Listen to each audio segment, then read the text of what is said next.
For users of Windows 11, follow these steps if find the printing is not clear.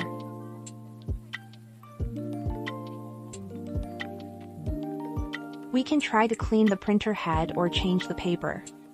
Or we can adjust the parameter. First of all, find and click Control Panel. Find Hardware and Sound and click Devices and Printers.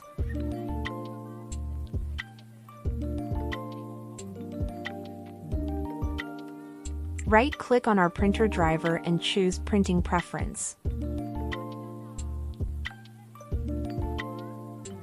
Then click on Configure.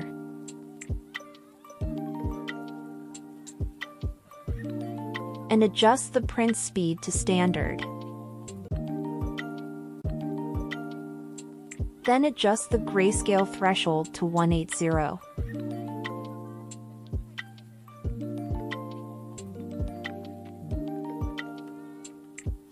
Click on Import. Select Layout Page. And choose Advanced.